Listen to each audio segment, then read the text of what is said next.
Hey everyone, Nathan of Hey Poor Player here, and I'm here today with an interview with someone I met at GDC. I'm here with Francisco González. Francisco, thank you for coming on to the channel. It's great pleasure having you here. Thanks for having me.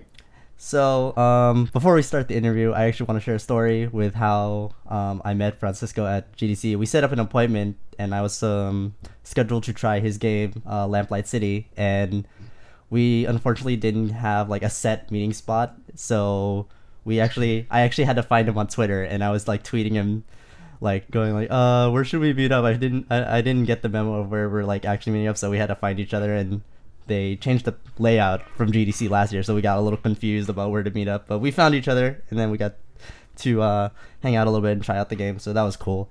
But weird Twitter related stories aside, so I already Those are introduced the you. best kinds of stories, though. Yeah, right. It's a fun story to tell at the very least. So, uh, okay, so let's get this started. So, I already introduced you, but if you want to like tell the viewers who you are and what you do, so just kind of just introduce yourself, if you don't mind. Sure. Well, my name is Francisco Gonzalez. I am a game developer. I live in Brooklyn, New York, and I specialize in making point-and-click adventure games. All right, cool. So, we're here mostly to talk about the game I got to try, your new game, Lamplight City, which I will admit this is I totally don't mean this derogatorily, but after I played the game, it was sort of slow burning for me, where I was like, okay, that was a cool game, and then the more I thought about it in my head, and the more like I got to think about like what I got to play like as I was writing like my GDC stuff, it was Mhm. actually one of the games that stuck out to me the most, and now I want to know more about it. So we're gonna be talking mostly about Lamplight City. So I know kind of what the game's about. For those who don't know, do you want to give a brief premise about the game? Sure. So, Lamplight City is a detective game where you play as a former police detective turned private investigator who he suffers a sort of traumatic event during the prologue of the game, which is what you got to see. And so the rest of the game, he kind of spends the. I mean, it's not too much of a spoiler because it's pretty much what you're going to see. So his partner is basically killed at the beginning of the game, and so he spends the rest of the game trying to figure out who killed his partner and sort of get justice for him. Meanwhile, he's hearing his partner's voice in his head the whole time, kind of nagging him and telling him to go and find this guy. So the actual game itself is split up into five separate cases. Each case is like a standalone story, but the overarching plot is that he's trying to figure out who or find this guy that was involved in getting his partner killed. So I got to play a little bit of it. I played the part of the game that you just described. So I want you to kind of go more into the setting, which I thought was like a super cool part of what I got to play. Um, just go kind of briefly like what the setting is and sort of the influences that kind of made you go like, oh man, this would be a cool like setting to explore in a video game. Yeah, so yeah, you're right. I totally forgot to mention that it's set in a sort of Victorian-esque alternate history, steampunky kind of past. So when I first got the idea to make this game, I really was thinking more along the lines of like the tone of what I wanted to go for, and I was really influenced by like Edgar Allan Poe and Charles Dickens, and Poe in particular. I wanted to make like cases that weren't necessarily like paranormal or supernatural, but that sort of had more of a dark sort of like macabre setting to them. So in doing that, I kind of it's set in this sort of I made up this fictional alternate universe that Lamplight City is like the nickname for the city it takes place in, which is called New Britannia, which is in this world. The idea is that the United States never had a revolutionary war, so there's still a Commonwealth of England, and America is not called America; it's called Vespuccia. So it's the Commonwealth of Vespuccia, and rather than 50 states, it's only 8 states. So New Britannia, or Lamplight City, is located geographically about where New York is, but the city itself is kind of like a hybrid of New York and New Orleans, because I really love New Orleans, and I mean I like New York also, so I kind of wanted to have a city that had elements of those two places, but not have to be necessarily tied down to a real location or a real time period. So it's kind of like this sort of, I mean, it's steampunky because there's this emergent steam technology that's happening in the backdrop. So it's this sort of mix of things I think are cool, but don't necessarily have to be tied to historical fiction. Because I've done games before that are set in real places, and it can be kind of limiting to do that. So I wanted to have fun to play around and or have the freedom to play around a little bit. All right, cool. Yeah, and I definitely I definitely dug the steampunk aesthetic and environment. It was really it was a breath of fresh air. Like, which is weird because like I know there's a point where steampunk was done to death, but like it hasn't been done in a while, or at least not done well. Yeah, the weird thing, Yeah. I was thinking about that too. Like, I'm not super familiar with steampunk. Like, I've learned a lot about it in looking into this game and stuff, and I realized there aren't really that many, if any at all, steampunk point and click adventure games. Like, there's a couple of Yeah, RPGs. definitely. Kana was pretty steampunk, but there, yeah, it hasn't been done as a point and click adventure for a while, which is interesting. So Lamplight City is a point and click. It's something you've had a experience doing, and what I want to ask is, so did Lamplight City like being a point and click? Did that affect any sort of the gameplay aspects? And what are the things you kind of take from other point and click games and older point and click games? And what do you do differently? Because I know there were some aspects of Lamplight City that when we got to try it, were like, to me at least, like it was very like different from anything I've experienced before, like especially with the inventory system. Yeah, so I wanted to make, I mean, like I said, my specialty, what I've always done is point and click adventure games. But even so, like I'm always looking to try and do things a little differently. Because I mean, a lot of people when they hear point and click adventure, they think, "Oh God, I know, I remember those. They had stupid puzzles, and I hate puzzles, and I actually hate puzzles myself. I find puzzles like the most difficult part to design because it's really Yeah. hard to get a good balance between an interesting story and interesting puzzles. Yeah. And it's really frustrating when you're like really invested in the story of the game and then all of a sudden this obstacle pops up that doesn't let you continue unless you solve it, and it can be really arbitrary. But so yeah, what I wanted to do with this game was not make it so much an adventure game as a detective game. So the gameplay really focuses on the investigation aspects and, you know, talking to people, finding clues, searching places and stuff. And yeah, there's no inventory. I mean, there's sort of an inventory, but Yeah. not a manual inventory. Like I think I mentioned to you the 1997 Blade Runner game that Westwood did. Yeah. They did something a little similar where you could pick up items and they were clues, but and you like you could look at them and stuff, but you didn't actually, there were no puzzles that involved actually having to select the items and use them on other things. So in this game you can pick things up and they'll get stored as clues or as documents if they're letters or whatever, or any kind of documents. But um, the items might have certain uses, but it's context sensitive. So like if you saw in the demo, there's a window that you have to do this experiment to see like if you can pick the lock. And when you find your tool to pick the lock, then you can go, and when you interact with the window, it'll automatically do it. So it's not like you have to. It's basically taking out the middleman of having to look in your collection of junk and figure out what the right item is and what the application is and stuff. Yeah, and I actually wholeheartedly agree with you about the puzzles thing. I'm a guy who likes the story of adventure games, but like never liked being, hey, like getting to a roadblock and then having to do a puzzle, and then the puzzles are usually like down to try thing with thing and then combine another thing with the thing, and like just and it that and at a certain point it becomes war of attrition where you can just like kind of just jam things together and see what works. So like that Yeah. was something about Limelight City I super enjoyed. Um, so like you said that there are certain elements you kind of like, let's just use the word like streamline, that to make the game more like, in a sense, like you just wanted to keep the story flowing. So like how important is the story to you, and like what are sort of the key like sort of themes of the story? I know one thing we talked about at GDC was consequence, and how like that actually affected a lot of the way the story is and how even like the game itself is.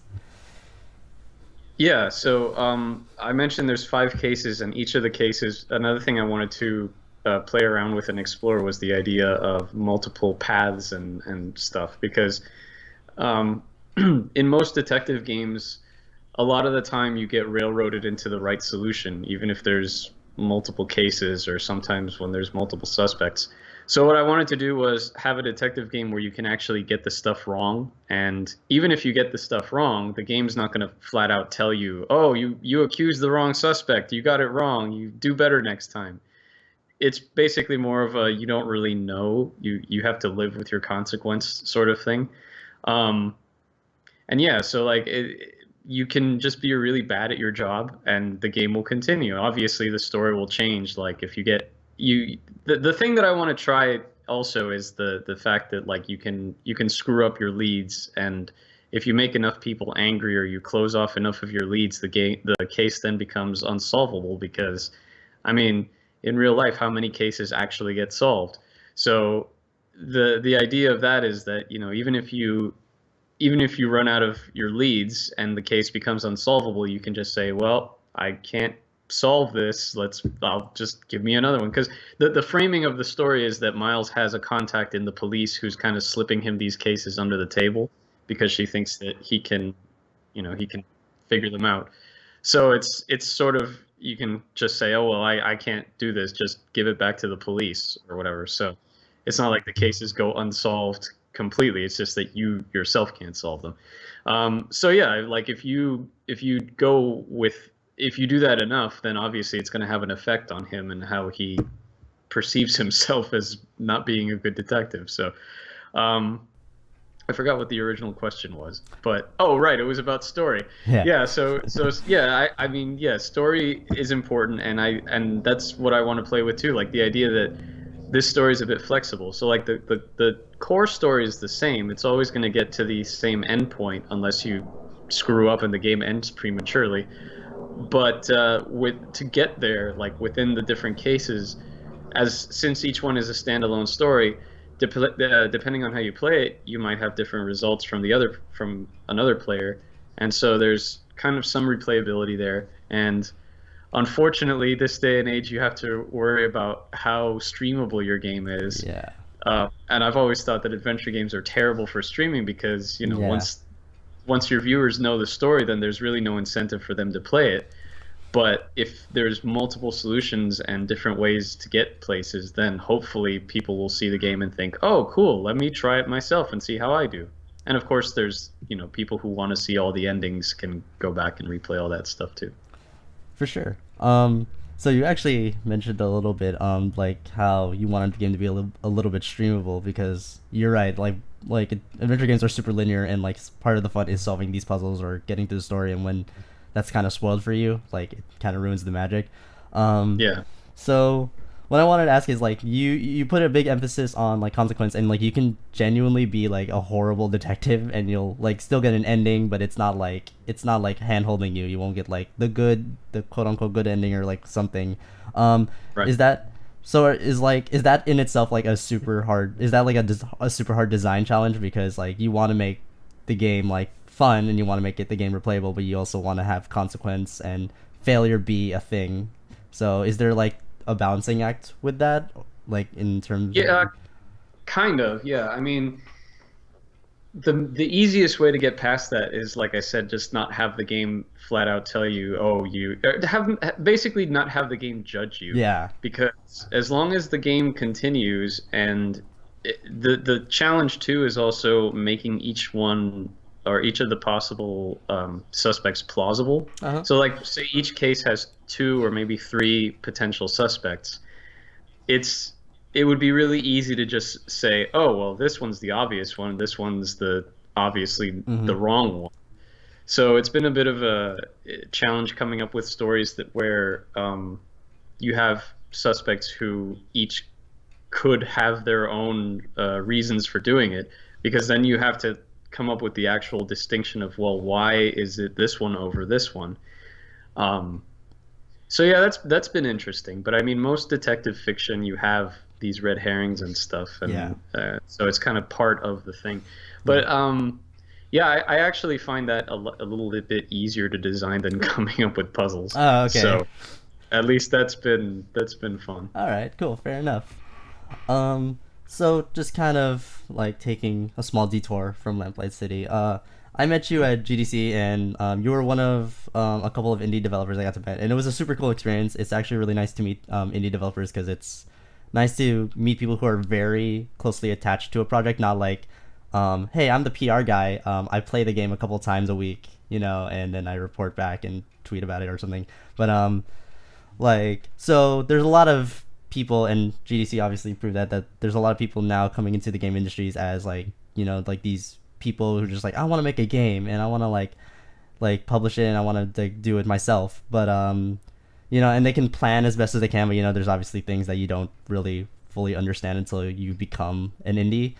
So like what I kind of want to ask, and what I want, this is more for like indie developers. What are the kind of, what would be like a huge sort of tip, or like a huge word of advice for people who want to be indies, and like sort of something they just can't like understand until they be like, and it's probably best if it's heard from someone in their field.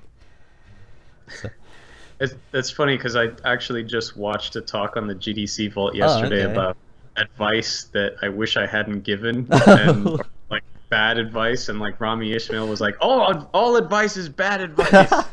So I kind of am wary of saying this because obviously, see, my experience as an indie, I feel, is a huge exception to the rule because in my case it was I knew somebody. Oh, okay. So I guess my best tip is to make friends with people. See, because what happened with me was I started making adventure games with this engine that I use, Adventure Game Studio, in like 2001. Oh, wow. And through that community, I met Dave Gilbert, who is the head of this studio, Wadget Eye Games. And in about 2010, he started publishing other people's games. And he told me, I'd love to publish something of yours. And I was like, all right, cool. But I was working on a pretty big, like 8 game series that I didn't finish until 2012. Oh, wow. So in 2012, 13, which was about the time that I had moved on and I was starting on a new game, I thought, okay, well, let me see if he's interested. So I pitched it to him and he said, yeah, sure. So he published it, and then I made another game and he published it, and now I'm making Lamplight City and I'm hoping that he's going to publish it. So yeah, like I think nowadays, as far as like publishing goes, I think with Steam Greenlight and now Steam Direct, I think getting yourself published isn't tough anymore. It's getting yourself noticed that is. So I guess that also applies too, like, because if you can get someone or get a publisher or somebody who's well known, it's easier to get yourself discovered than if you're just this random new person who's like, okay. Yeah. I mean, that being said, I have a friend who has gotten quite a lot of attention on. It's his first adventure. Well, his first published game, his first adventure game. He did a Kickstarter for it, but he's gotten a lot of attention, a lot of coverage for it, just because the game itself is so quirky and weird. So yeah, there's a lot of different avenues. So yeah, take my advice with a grain of salt either way. No, I think that's true in like almost any, like, especially in our field, like artistic and media fields, where it's, I think knowing people is really important. I think making as many friends as you can within the field is a very good tip. I'm very bad at networking, so know that. So please, so that's also a tip for me. Network and meet people, because it is very valuable. And of course, the thing that everyone says, which I heard a lot at GDC this year as well, is networking isn't just, hey, here's my card, get in touch. Like, actually be sincere and be genuine and make friends with people, not just, hey, I'm selling myself, because nobody likes a shill. Yeah, exactly. Okay, so I think this will be this is like the last question, not regarding Lamplight City. Is like this interview won't be much longer because it's already been 24 minutes, and we're both pretty busy people, but so this question actually is a fun one, is just like a fun, silly question. well, kind of, but kind of, but essentially, the Nintendo Switch came out recently, and as a developer, I actually want to get your take on the Switch from a developer standpoint because everyone I've talked to has been either a journalist or a consumer, and like that's a mixed bag. Some people like I love it personally. I think there's potential in it. Some people don't love it, and that's totally like their opinion. It's totally warranted. It's totally fine. But I haven't heard a lot of developers personally talk about it. So what's your take as a developer? Does the Switch like tantalize you, or is it just like, oh, what am I supposed to do with like this? Like, what do you think about it? So I'm gonna answer this question with a little visual aid for you. Okay. Um, Okay. all right. You see this? Oh, okay. Okay. I see it. This is the only Nintendo console I've ever owned. So I'm really, really, really not up to date with what Nintendo does. I only have my 8-bit NES, and that's it. Like Okay. I've seen the Switch, and it looks intriguing, Uh-huh. and Zelda sure looks really pretty. Uh-huh. But the last Zelda game I played was Zelda 2. Wow. Uh, actually, no, I'm wrong. I did play a little bit of Link to the Past on an emulator, Okay. like way back when. Okay. I didn't get very far. So yeah, I'm really not the best person to ask about Nintendo. I'm a Sony guy, unfortunately, when it comes to consoles. Okay. Fair enough. Fair enough. Yeah. So, cause from what I hear, like, it's cool that Nintendo made a console, and it's cool that cause from the library that they're showing for like the next year is that there's a lot of indies. It's actually almost besides Zelda, the only thing good is indies right now, or like the only thing to look forward to. That And seems like yeah, a lot like what happened with the Wii. yeah, it's I remember when the Wii came out, everyone was like, "Oh, this will be good for indies," and oh, it'll actually. They said it would be good for point and click adventures because it had the Wii mode that you yeah, could like yeah, click, and actually quite a few adventures came out on that, I think. yeah. But yeah, that sort of went not Ye- really very many places. Yeah, I attribute a large portion of the failure of indies on the not failure the failures of the indie games themselves, but the failure of Nintendo working with these indies because Nintendo eShop and the Nintendo internet service is not good. Unfortunately, they also had to compete with well, if I can download games on my console, wouldn't I just use Xbox Live or PSN when it's significantly better and easier and it's not the worst hassle in the world to even Right. just connect to the internet? But Yeah. yeah, yeah, I think the Switch is cool. I'm not a developer personally. I'm someone who again I'm a journalist, but I know a lot of people have I know a lot of developers have mixed feelings about the Switch. They're like, oh, it's cool. This is a brand new avenue. But a lot of people said that about the Wii, and then no one Mm. developed for the Wii past a certain Yeah. point. So yeah. Yeah. So back to Lamplight City. Back to Lamplight City. So you're working on the game by yourself, correct? You're the only. Yes. Okay. Yeah. Okay. So do you? So what I want to ask is, what are what's the goal in terms of release date or predicted release date? Is it how is the game close to being done? Is it halfway? How would you describe the state of the game currently in terms of development? Yeah, so the state of the game is not where I wanted it to be. Okay. I wanted to have a fully playable alpha by GDC, but that didn't happen. Okay. So right now, I mentioned there's 5 cases. 3 of them are, well, not even anymore because I just well, let's just say this. I wanted to Okay. have this game out by fall of this year. Okay. I'm still naively kind of clinging to that hope because Okay. I'm kind of comparing it to where I was with the game I did 2 games ago, Okay. where that came out in October, Yeah. and I kind of finished it story-wise and mostly asset-wise in May. All right. And then we recorded the voices and the music and everything over the summer. So I'm kind of hoping that'll happen. But if not, I mean, yeah, as an indie, you try and get your games out as quickly as possible. Yeah. But at the same time, I don't want to put something out that feels rushed and terrible. So, Okay. Yeah. Yeah. I um, feel it. yeah, my goal right now is to just get it done as quickly and as with as much quality as possible. Hopefully to have it out by this year. If not by this year, then early next year. All right, cool. I totally asked that question because I wanted people to know like when to look forward to it. I think it's a cool game. Anyone watching this, like, definitely follow our Twitters. It's on the layout. If you can't read it, it's like Blazer Hoodie and Grundislav. Is that how you pronounce Yeah, it? Grundislav Games. Grundislav Yes. Games. You can find him on Twitter, Grundislav Games.